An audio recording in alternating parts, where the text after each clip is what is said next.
예, 앞서 어제 토론 4명의 주인공 중 1명인 정의당 심상정 후보는 직접 만나봤고요. 여당의 대표와 제1야당의 대표를 원래는 만나기로 했었습니다. 제가 어제 사실은 여러분께 방송 예고까지 드렸기 때문에 다시 한번 설명을 드리자면 어젯밤 송영길 대표가 급히 연락을 했습니다. 코로나 증상을 느끼고 신속 항원 검사를 했는데 양성 반응이 나왔다고 합니다. 그래서 PCR 검사를 받고 지금 대기 중에 있어서 인터뷰가 곤란하다는 입장을 전달해 왔습니다. 확진일 가능성이 있는 상황에서 저희가 인터뷰를 무리하게 요구할 수가 없어서요. 일단은 연기하는 것으로 했다는 것 여러분께 양해 말씀을 드리고 아무쪼록 좀 좋은 소식이 있기를 기대하면서 부득이하게 제1야당 대표만 만나는 것으로 하겠습니다. 국민의힘 이준석 대표 연결을 해보죠. 이 대표님 나와 계십니까? 네, 안녕하십니까. 예, 설에 호남행 버스 타신 걸로 아는데 아직도 호남 계시네요? 예, 무등산 갔다가 다시 서울 올라왔다가 이번에 다도해 연안을 지금 돌고 있습니다. 아, 그렇군요. 잠시 후에 호남 지역 돈 이야기, 민심 이야기는 좀 나누도록 하고 우선 TV 토론 얘기부터 좀 해보죠. 예, 보셨죠? 어제 봤습니다. 네. 예. 2시간을 쭉 본 소감, 총평부터 한마디. 제가 우리 윤석열 후보에 대해서 평가할 때 학습 능력이 굉장히 빠르다. 이 말은 이제 정치인으로 변모하는 과정이 굉장히 빠르다 이렇게 말씀드렸는데요. 어제 어쨌든 토론에 있어가지고 기세 싸움에 있어가지고 확실히 이 검찰총장의 힘이 무엇인지를 보여줬다 이런 생각이 좀 듭니다. 그래가지고 뭐 중간에는 다소 이제 이재명 후보를 몰아붙이는 듯한 모양새는 나왔고 그리고 안보 토론이나 이런 거 보신 분은 알겠지만은 후보가 굉장히 전문가들과 학습을 많이 해서 뭐 전문성에서도 전혀 밀리지 않는 모습을 많이 보여줬습니다. 그러면 뭐 제일 잘한 후보 뽑으라고 하면은 당연히 자당 후보 뽑으시는 건가요? 저는 윤석열 후보가 뭐 많은 분들의 기대치를 상회하는 굉장히 뛰어난 토론을 했다 이렇게 생각합니다. 네. 아니 사실 토론이라는 건 토론 대회가 있을 만큼 점수를 매기는 게 가능하잖아요. 예, 예. 그 점수까지는 좀 그렇고 순위를 매겨보자면 그럼 어떻게 이준석 대표는 나름 매기셨어요? 우리 윤석열 후보가 단연코 1등이고요. 예. 빼고는? 빼고는 뭐 심상정 후보도 상당히 돋보인 부분이 있었고요. 그리고 이재명 후보는 아무래도 이게 그냥 예를 들어 아까 토론 대회 같은 거 말씀하셨는데 예. 일반적으로 토론 대회는 자기랑 관련 없는 얘기합니다. 뭐 사형제 같은 이런 얘기들. 그러니까 자기가 압박을 느끼지 않는 주제들을 가지고 하거든요. 네. 그런데 어제는 초반에 대장동으로 가면서 그냥 본인이 좀 상당 부담감을 느끼고 나중에는 뭐 답하지 않겠다는 얘기 비슷한 것도 하고 굉장히 좀 위축된 자세를 보였던 것 같아서 3등으로 평가하고요. 뭐 나머지 한 분은 제가 평가하지 않겠습니다. 안철수 후보는 평가 안 하신다고요? 뭐 딱히 평가하고 싶지 않습니다. 예. 왜요? 네? 왜요? 그냥 제 기대치대로 하셨습니다. 예. 근데 지금 청취자들 문자 많이 올라오는데 아까 1부에서부터 점수들 많이 주고 계시는데 안철수 후보 평가 괜찮게 올라오는데요? 뭐 지지하시는 분들이 뭐 그렇게 평가할 수는 있겠지만은 저는 뭐 안철수 후보의 토론이라는 거는 우리 국민들이 한 10년 가까이 많이 보지 않았습니까? 근데 뭐 평상시와 굉장히 비슷한 모습이었기 때문에 저는 긍정적 평가도 부정적 평가도 하지 않고 그냥 안철수 후보 다우셨다 이렇게 말씀드리겠습니다. 이거 안철수 후보 측에서는 조금 기분 나쁘실 수도 있겠는데. 아니 안철수 후보한테 안철수 답다라고 했는데 그게 기분 나쁘면은 되게 이상한데요, 그거는. 예. 알겠습니다. 여하튼 뭐 이준석 대표 개인 평가니까요. 예. 그렇게 듣고 국민의힘 대표가 나오셨으니까 윤석열 후보만 따로 떼어서 좀 보죠. 예. 사실 토론에서는 말씨와 태도가 굉장히 중요한데 예. 윤 후보 고개 흔드는 습관, 이른바 도리도리라고 불리는 그 습관, 그건 어제 안 보이더라고요. 많이 덜해졌고요. 확실히 후보가 자신감을 가지다 보니까 최근에 들어서 이제 어법이라든지 아니면 행동도 이제 화자를 사실 또렷하게 계속 쳐다보지 못하면 이제 시선을 다른 쪽으로 돌리는 건데 저는 이제 화자를 똑바로 쳐다보고 카메라를 똑바로 응시하는 것이 아마 정치인으로서 이제 이런 카메라 워크에도 적응하고 이런 게 아닌가 생각합니다. 그 연습을 하신 겁니까? 아니죠. 이제 자신감이 함양되고 경험이 많아지면서 자연스럽게 이런 것이 가능해지는 거 아니냐. 아마 윤 후보가 과거에 이제 검찰총장으로 있었던 시절에는 아무래도 뭐 간부들 모아놓고 좌중을 돌아보면서 회의한다든지 이런 게 아마 윤 후보가 공개 발언을 할 거의 유일한 상황이었기 때문에 그런 거에 맞게 이제 좌우로 고개를 돌리고 이런 모습이 있었겠지만은 이제는 이제 국민이 지켜보고 있는 카메라를 응시하고 이런 것들은 적응해 나가고 있는 과정이 아닌가 싶습니다. 적응해 나가고 있는 과정. 근데 실책도 있었습니다. 청약 점수의 만점이 몇 점이냐 묻는 질문 그리고 서울 지역 청약 커트라인 질문에 대해서 틀린 답을 하셨어요. 그렇죠. 예.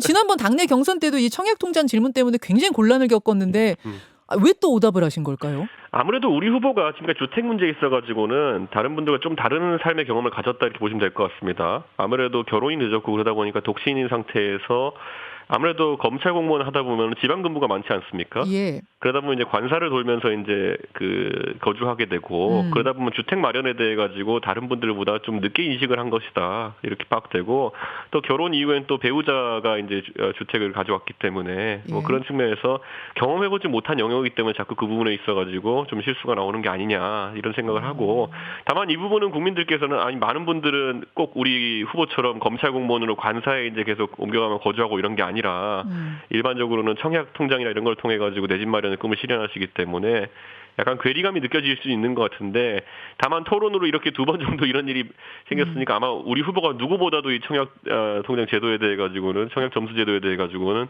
앞으로 더 세심하게 살피지 않을까 생각합니다. 그러니까 뭐 이해는 돼요. 늦게 네. 결혼하셨고 이런저런 개인적인 네. 사정은 이해가 되지만 지금 대통령이 되겠다고 나서신 분이기 때문에 네. 이 청약이라는 굉장히 이 서민들에게 중요한 문제에 있어서 자꾸만 오답을 말씀하시고 잘 모르고 이런 모습은 좀 서툰 모습으로 비춰질 수가 있거든요. 저는 그런 지적은 가능하다 보고요. 다만 우리 후보가 빠르게 학습하고 있다 보니까 저는 뭐 충분히 이런 부분에 정책에 있어가지고 나중에 오류를 가져올 만한 실수는 하지 않을 거다 이렇게 봅니다. 또 하나 궁금했던 게 배우자 논란이 어느 때보다 큰 대선이었고 특히 예. 이제 김혜경 씨 논란은 최근에 불거졌기 때문에 이게 테이블에 오를 것이다. 다들 예상을 했는데 전혀 이 부분은 질문을 하지 않으셨어요.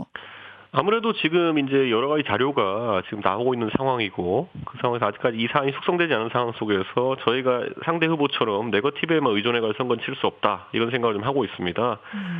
그리고 저도 어제 제가 페이스북에 글을 올렸지만은 지금 이재명 후보의 배우자에 대한 문제는 예. 여러 경로로 여러 내용들이 지금 제보가 들어오고 있기 때문에 아마 언론사에도 비슷한 내용들이 많이 입수됐을 걸로 보입니다만은 이것들을 검증하고 저희가 또 이런 것들에 대해서 확인하는 과정이 필요하기 때문에 섣부르게 움직일 생각은 없습니다.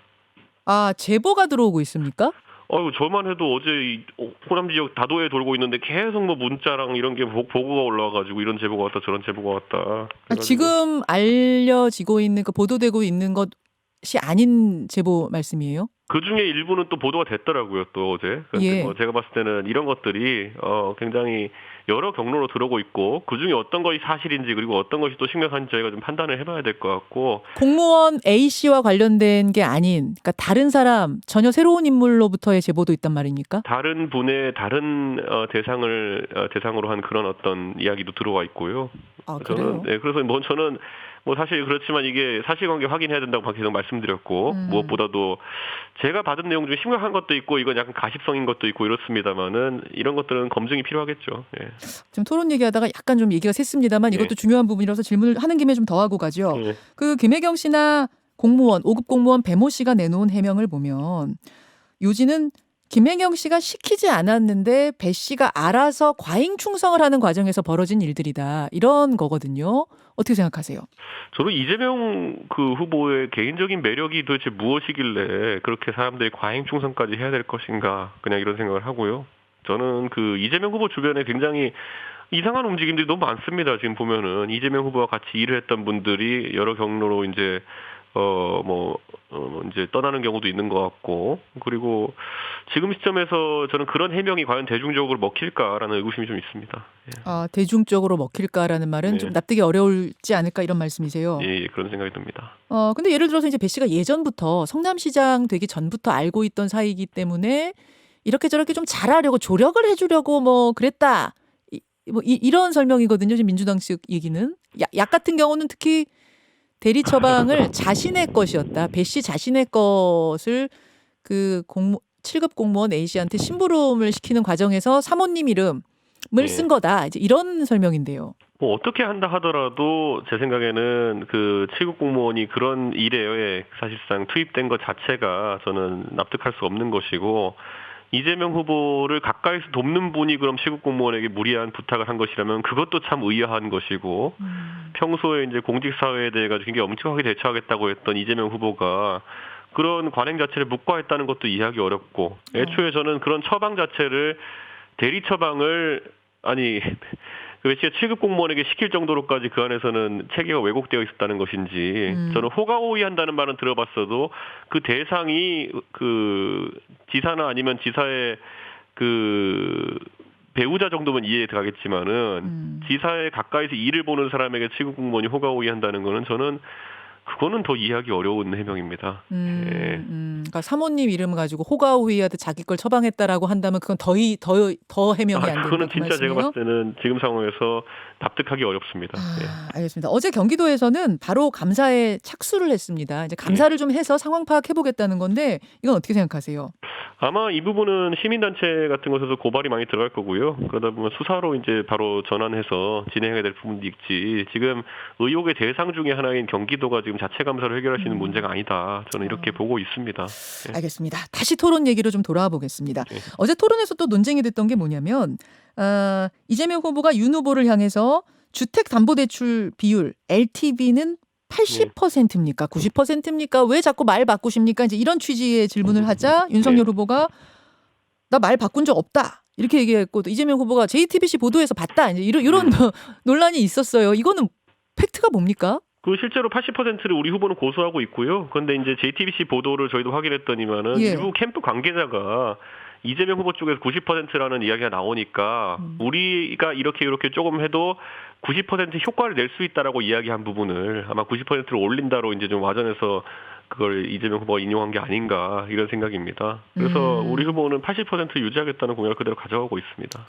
말 바꾼 적이 없단 말씀이에요. 그렇죠. 원래 선거 때 보면은 뭐 경쟁적으로 보도를 하고 무엇보다도 정책 관계자라는 사람들이 여러 명이고 언론은 그 취재선에도 상당한 신뢰를 부여하기 때문에 아마 후보가 인지하지 못하는 그런 내용이 나간 것 같고 그 내용 자체도 보면 80%를 90%로 올린다는 내용은 아닙니다. 알겠습니다. 그 반면에 이제 중대재해처벌법 폐지라든지 최저임금제 없애겠다 이런 발언은 분명히 윤석열 후보가 과거에 한 적이 있는데 없다고 하셨다 해서 지금 심상정 후보가 너무 막무가내로 어제 주장하신 거 아니냐. 아까 인터뷰에서 그러시더라고요. 네. 근데 뭐 사실 그 최저임금 제도 같은 경우에도 네. 저희 당의 이제 그 원칙이라고 하는 것은 그 효율적으로 조정해 나간다는 것이지 이걸 폐지한다는 건 원론적으로 불가능합니다. 그렇기 때문에 그런 부분도 후보자가 뭐 표현하는 과정 중에서 경선 후보 시절에 했던 표현이라든지 이런 것과 지금 당의 후보가 된 뒤에 하는 표현이랑은 건 다를 수밖에 없고 당의 후보가 된 다음에 정책이 정리되어가는 과정이기 때문에 저는 심 후보께서도 뭐 그걸 너무 맹렬하게 이렇게 뭐 말 바꾸기 아니라 이렇게 몰아붙일 건 아니라 이렇게 봅니다. 알겠습니다. 토론 뭐 이제 시작이니까 앞으로 펼쳐질 토론들을 좀 보기로 하고요. 그 이준석 대표하고 관련된 현안들도 좀 질문을 드릴게요. 엊그제 송영길 민주당 대표가 이런 말을 했습니다. 윤석열 후보가 대통령이 되면 이준석 대표하고 홍준표 의원은 팽당할 수밖에 없을 것이다. 들으셨죠? 그거는 제가 송영길 대표님한테 언제 한번 여쭤보고 싶네요. 어떤 개연성 때문에 그렇게 생각하신 건지. 왜냐하면 송영길 대표도 굉장히 이제 뭐 사실 세대를 대표하는 정치인 중에 한 분이신데 당내에서 꾸준히 이제 사실 비주류로 활동해 오시면서 지금 대표의 자리까지 오신 것이거든요. 예. 그러니까 송 대표님도 정권 때마다 꼭 정권과 함께하는 모습만을 보여주신 건 아니에요. 그렇기 때문에 송 대표님이 뭐 그런 강한 예감이 드신다면은 어떤 본인의 과거 경험이나 이런 걸 바탕으로 하신 판단이 아닐까 이런 생각을 하는데 이번에 저희 만약 윤석열 후보가 대통령이 된다고 한다면은 뭐 그것과는 좀 다른 상황이 나올 것이다 저는 이렇게 생각합니다. 아무래도 지방선거가 곧 뒤따르고 있고요. 네. 그 상황 속에서 당의 체제를 계속 정비해서 가는 게 이제 중요하고 지금 우리 선거 과정 중에서 나름 지금까지는 저희가 보수 정당의 새로운 선거 방정식이라든지 이런 것들을 발굴했다고 저희는 판단하고 있기 때문에 저희는 이 시스템 자체가 깨질 일은 별로 없다 이렇게 봅니다. 알겠습니다. 이 질문은 지겨우시겠지만 워낙 중요한 변수라서 다시 한번 질문 드릴게요. 네. 안철수 후보와의 단일화는 여전히 물밑 작업조차 없습니까? 저는 물밑 작업보다 이런 건 오히려 수면 위에서 이야기가 나와야 되는데 저는 최근에 저희 당의 뭐 윤상현 의원이라든지 뭐 몇 분이 그런 이야기를 제기하신 걸로 알고 있지만은 이 모든 게 저희가 선거에 있어서 과거의 방식에서 탈피하는 과정 중에 있다 저는 이렇게 생각합니다. 지난 2020년 국회의원 총선을 보면요. 그 당시에 아주 간단한 논리. 내 주변에 문재인 좋아하는 사람 없어. 그러니까 합치기만 하면 돼. 이런 생각으로 미래통합당이라는 걸 만들어가지고 싹 끌고 모아가지고 반문연대 했는데 지지 않았습니까? 네.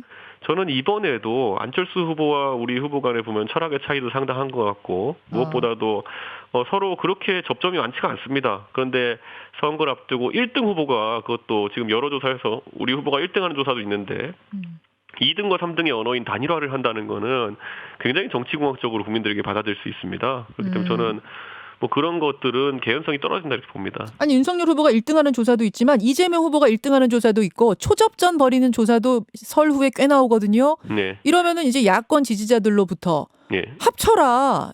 이런 요구가 어떤 커다란 요구의 흐름이 오면은 이거를 정치인들이 견디기 상당히 어려워서 항상 단일화하고 그러는 거거든요. 네, 근데 저는 뭐 선거에 있어가지고 지금 안철수 후보가 보유하고 있는 지지율이라는 게 예전까지는 한 10%를 상회하는 조사들도 많았지만 이제 아래로 내려가는 조사들이 조금씩 나오고 있거든요.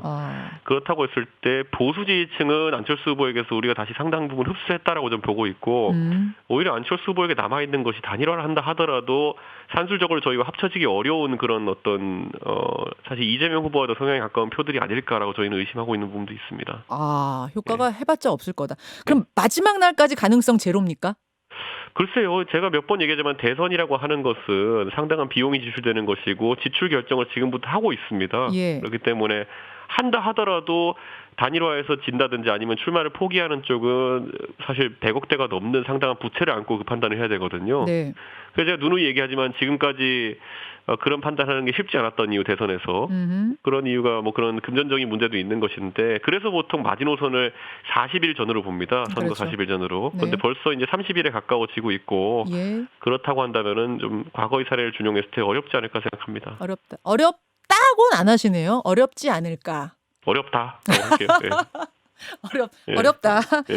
그러면 정리를 하면서 오늘은 여기까지 인터뷰 나누겠습니다. 고맙습니다. 네, 감사합니다. 이준석 대표였습니다. 김현정의 뉴스쇼는 청취자 여러분의 참여로 이루어집니다. 트위터, 페이스북, 레인보우 게시판, 그리고 단문 50원, 장문 100원의 유료 문자 샵 1212, 우물정 1212 통해 참여하실 수 있습니다. 김현정의 뉴스쇼, 여러분과 함께 만듭니다.